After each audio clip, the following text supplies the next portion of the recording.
Hey guys, and welcome to this devotion.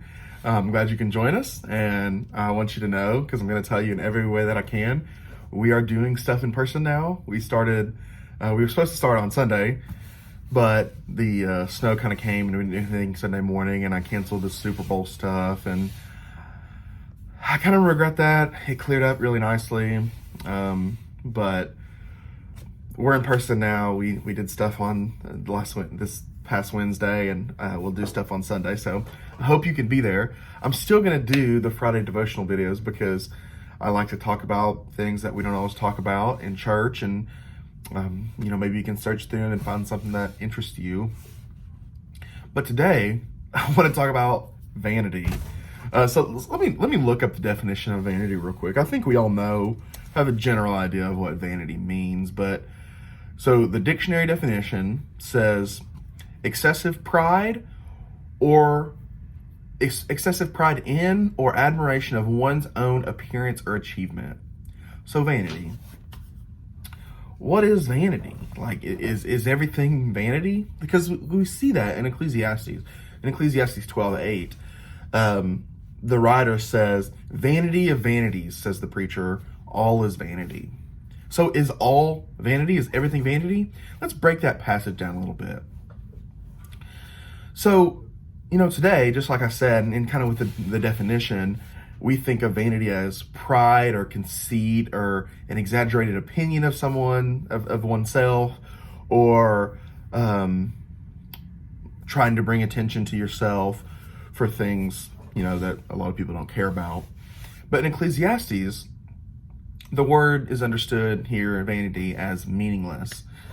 In some of the other versions, like the NIV, it says meaningless, utterly meaningless, everything is meaningless. That's the NIV. And then the ESV, we get all is vanity, vanity of all vanities. So that's a word that appears 34 times in Ecclesiastes. In Hebrew, that word kind of meant like a breeze, a breath, a vapor, and it talks a lot about like just the fleeting things of nature, of human life, of those kinds of things. And so, we translate it as meaningless, as futility, as pointless, as vain. In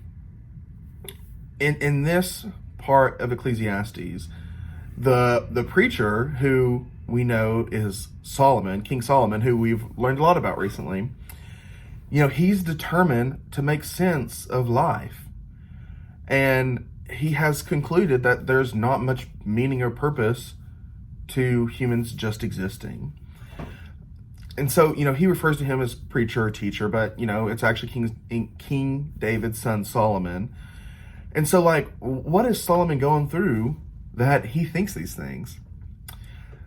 I know we've learned a lot about Solomon, but we didn't really go through Ecclesiastes. So I want to go through this a little bit. And this is a very unique perspective of life that we don't really see in some other places of the Bible. This was written in Solomon's later life, where we know that he was a good king and wise, and then he kind of strayed from God. But in this book that he wrote later in his life, its central theme is the pointlessness of human things, of human activities, and human goals apart from God. During the season of his life, Solomon tried to understand life by using human reasoning and human intellect. His exploration stemmed from a perspective of worldly wisdom based on his physical knowledge of the physical realm, like the world he lived in. And Solomon, he was probably out of fellowship with God for a long time, and we don't know if he was still at that point when he wrote this, or he had got to a better point later in his life, and we're just kind of looking back on those times. But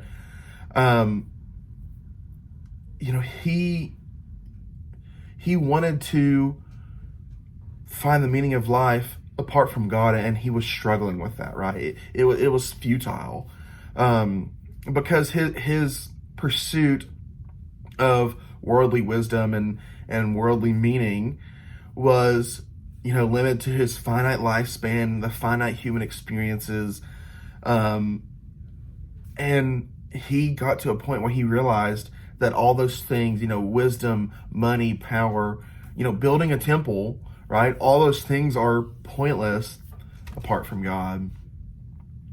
And so,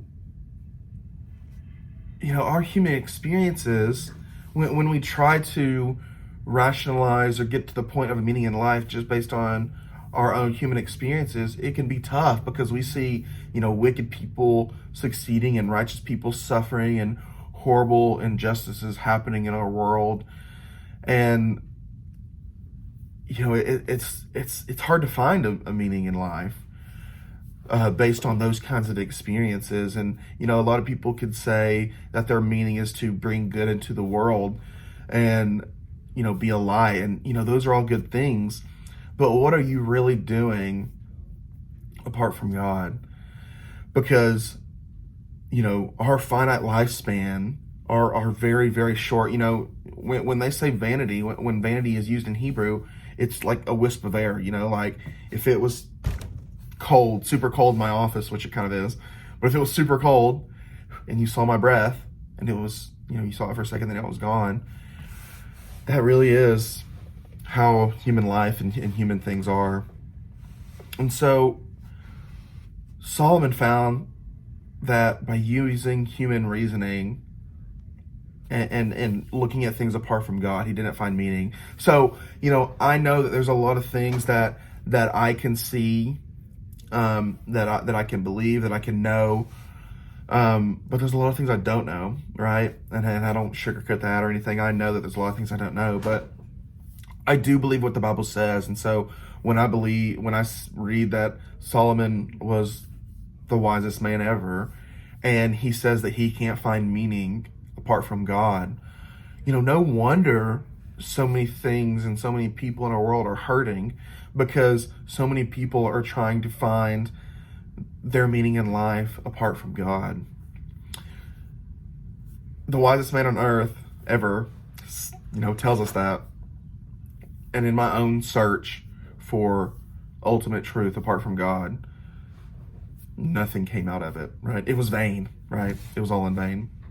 So I hope we can kind of see from Solomon's perspective on life that, this isn't something that's supposed to be discouraging when he says all is vain, because the context is all is vain when you're only looking at earthly things and earthly span of things and in our life apart from God, because it is vain. So I hope that's just a little explanation of kind of what's going on here in Ecclesiastes and Solomon's perspective, and maybe how that can relate to us, because I think we're all searching for the meaning of life. So, and I hope we can find those answers through Jesus Christ. So I love you guys. I hope to see you soon or in person, and I'll talk to you guys later. Bye.